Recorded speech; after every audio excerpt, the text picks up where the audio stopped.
Assalamualaikum and welcome back to Umay Story Channel. Alright, so hari ni saya baru je pulang daripada mendapat anugerah 7A di peringkat sekolah lah, untuk dapat anugerah pelajar cemerlang SMK Kota. Okay, so hari ni disebabkan sambil-sambil tu disebabkan saya ada masa dan pakai cantik-cantik dan ni kan makeup pun macam ada lagi macam tu. Jadi saya nak bagi tahu sebab ada orang tanya. First, saya akan bagi korang tips untuk prinsip perakaunan. Alright, so pertama sekali untuk intro, saya tegaskan dekat sini pada mulanya masa awal-awal tahun, untuk prinsip perakaunan saya gagal. Masa awal tahun saya dapat, saya tak silap saya dapat C atau D macam tu lah untuk prinsip perakaunan. Sebabnya saya untuk prinsip perakaunan sebabnya macam awal-awal ada intro, kebanyakan intronya pasal sejarah, pasal apa lagi, apa sub bidang perakaunan, pengenalan perakaunan macam tu kan. Selalunya kalau peperiksaan awal form 4 ni, selalunya dia akan ada soalan yang daripada bab 1, 2 atau 3 macam tu lah. Hari ni saya nak kongsikan dengan korang macam mana nak dapat A untuk prinsip perakaunan. Okay? Jadi prinsip perakaunan ni sebenarnya mudah sahaja untuk dapat A. Salah satu sebab kenapa korang senang dapat A untuk prinsip perakaunan adalah sebab prinsip perakaunan dia ada kerja khusus. And kerja khusus ni memberi markah 20 markah. Jadi kalau cikgu dah start buat kerja khusus, bermakna awak kena serius betul-betul. Kalau cikgu ada suruh pergi kelas untuk meeting macam mana cikgu nak ajar, apa yang awak kena buat, apa yang awak kena ready, awak kena betul-betul fokus. Sebab dari situ dah awak dah ada 20 markah untuk dapat A. Jadi bila awak dah ada 20 markah, memang dah kukuh dah. Kalau bukan A solid, A tolak. Macam tu je. Tapi Alhamdulillah saya dapat A solid untuk MAT pula. Allahu Rabbi. Saya dapat A solid untuk prinsip perakaunan. Okay, untuk kerja khusus ni dia dah ujung-ujung dah. Maksudnya masa tu korang dah banyak pandai dah. Tapi sebenarnya pada saya tapi saya tak nak benda ni awak ulang sekali lagi. Di mana saya lepas saya buat kerja khusus tu, barulah saya nampak the full view of prinsip perakaunan actually. Sebab dekat dalam kerja khusus tu awak akan buat semua yang ada dalam buku teks. Maksudnya daripada awak akan buka satu cawangan and dia akan bagi satu tugas lah. Satu tugas kalau pada zaman saya pada kertas saya prinsip perakaunan, kita orang diberikan jual alatan permainan. Jadinya saya tak ingat syarikat saya nama apa, tapi saya buat. Saya start tapi adalah error macam salah tu kan. Tapi awak kena cikgu akan betulkan. Cikgu akan betulkan kerja khusus awak 3 kali. And insya-Allah cikgu prinsip perakaunan ni cikgu yang baik-baik. Dia memang nak budak dia dapat A, so dia akan bagi yang terbaik. Dia akan ajar awak sebaik mungkin untuk dapat A. Okey, tu untuk kerja khusus. Okey, yang kedua, disebabkan kan masa awal tahun saya dapat C je. Okey, lepas tu pertengahan tahun saya gagal. Okey, Masa form 4 untuk prinsip perakaunan saya macam stabil lah, tak gagal. Tak silap saya akhir tahun form 4 saya gagal untuk prinsip perakaunan. Tapi saya awal tahun form 5 tu saya macam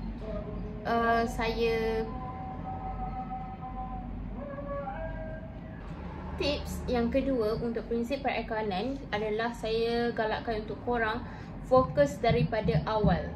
Okey, tips ni boleh juga digunakan untuk semua subjek. Tapi prinsip perakaunan awak kena faham daripada awal. Sebab kalau awak lost satu je, dia habis. Dia sama je.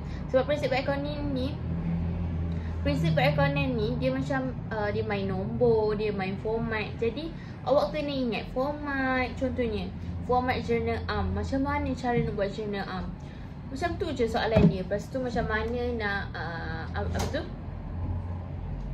Lepas tu awak kena ingat item-item kena letak debit ke, kena letak kredit ke. Okey, lepas tu dalam ledger.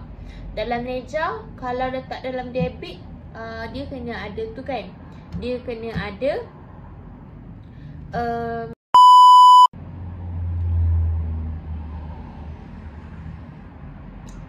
contohnya macam awak terima duit.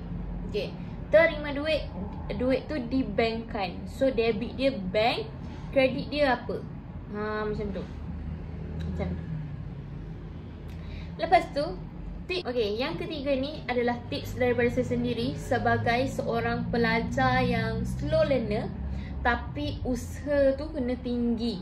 Kena ada semangat yang sangat tinggi. Ikutlah awak ni sebenarnya belajar prinsip perakaunan ke, sains komputer ke, sains tulen apatah lagi kan. Awak kena buat apa yang saya cakap ni. Which is kalau awak tak faham, selain daripada awak boleh rujuk cikgu. Kalaulah awak ni memang malas sangat kan nak rujuk cikgu, awak rujuk buku. Beli satu buku rujukan dan rujuk setiap kali buat latihan. Okay? Kalau awak tak faham, ikutlah sekecil-kecil kuman pun soalan tu, ataupun awak dah berjuta-juta kali dah tengok soalan tu dan dah rujuk dah banyak kali dah berjuta-juta kali dah rujuk. It's okay. Selagi awak tak duduk atas meja, duduk selagi awak tak menduduki. Selagi awak tak menduduki, awak tak duduk atas kursi, tak ada lagi kertas prinsip perakaunan, maksudnya awak masih boleh rujuk buku. Okay, jadi